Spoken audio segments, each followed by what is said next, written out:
नमस्कार. मी नीता डांगे, जनसंपर्क अधिकारी, सर जे महानगर ब्लड सेंटर.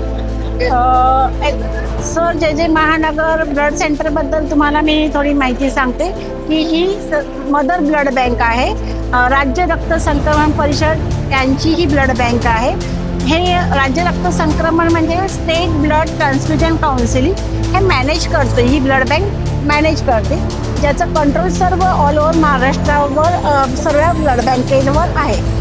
त्यानंतर आमचं ब्लड बँकेचं वैशिष्ट्य म्हणजे ही ब्लड बँक 24 तास ओपन असते आणि आम्ही 100% कंपोनंट तयार करतो. एका ब्लडमधून 4 कंपोनंट तयार केले जातात: पॅक्सेल, क्रायो, प्लाझ्मा आणि प्लेटलेट्स. तर अशा एका बॅगमधून तुम्ही 4 जणांचे ब्लड जीवन वाचवू शकता. त्यानंतर रक्तदान करण्यासाठी काही क्रायटेरिया जो ठरवून दिलेला आहे नॅशनल पॉलिसी, त्याप्रमाणे ज्यांचं वय 18 ते 60 वयात आहे अशी कोणतीही निरोगी व्यक्ती रक्तदान करू शकते. ज्यांचं हिमोग्लोबिन 12.5च्या वर आहे अशी व्यक्ती रक्तदान करू शकते. आणि ज्यांना मेडिकल काही प्रॉब्लेम नाही, जे परमनंट डेफर आहेत, म्हणजे ज्यांना काही हृदयरोगाचा त्रास आहे, कॅन्सर पेशंट आहे किंवा काही त्यांना रक्तापासून काही आजार आहे, अशी कोणतीही व्यक्ती रक्त देऊ शकत नाही. फक्त हेल्दी निरोगी व्यक्ती रक्तदान करू शकते. रक्तदानासाठी फक्त 10 मिनिटे लागतो. आमच्याकडे जेव्हा रक्तदान शिबिर आयोजित केलं जातं तिथे ट्रेंड असे डॉक्टर असतात, टेक्निशियन आहेत आणि बाकी ॲडमिन स्टाफ असतो. मग त्यांची ती योग्य तपासणी करूनच ब्लड घेतलं जातं. पहिल्यांदा त्यांचं रजिस्ट्रेशन केलं जातं, त्यांची पूर्ण हिस्ट्री विचारली जाते, त्यानंतर त्यांचं हिमोग्लोबिन, ब्लड प्रेशर घेतलं जातं आणि त्याच्यानंतर त्यांना बॅग दिली जाते. प्रत्येक रक्तदात्याला ही नवीन बॅग, नवीन सुई असते, त्यामुळे घाबरण्याचं काही कारण नाही.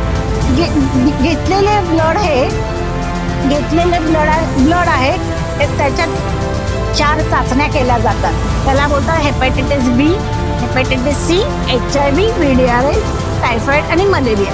ह्या ज्या टेस्ट केल्या जातात ह्या HIV ह्या ट्रान्सफ्युजन म्हणजे दूषित रक्त दिल्यामुळे ते दुसऱ्यांना त्याचा प्रादुर्भाव होऊ नये याच्यासाठी ह्या सगळ्या टेस्ट करणं गरजेचं आहे.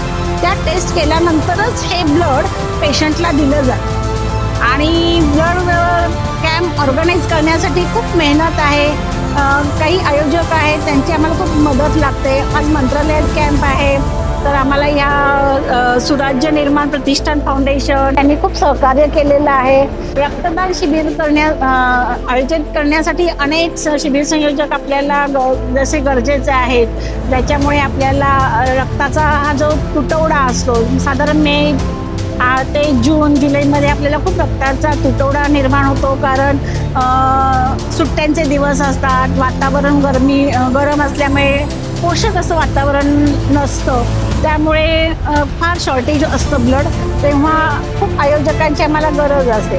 जसं की आज आपल्या सुराज्य निर्माण प्रतिष्ठान फाउंडेशन यांनी हा अगदी भव्य रक्तदान शिबिर आयोजित केले. त्याचं नक्कीच रुग्णांना आणि आमच्या रक्तपेढीला खूपच फायदा झालेला आहे. असेच त्यांच्या भविष्यात आम्हाला सहकार्य लाभू दे हीच आम्ही प्रार्थना करतो. थँक्यू.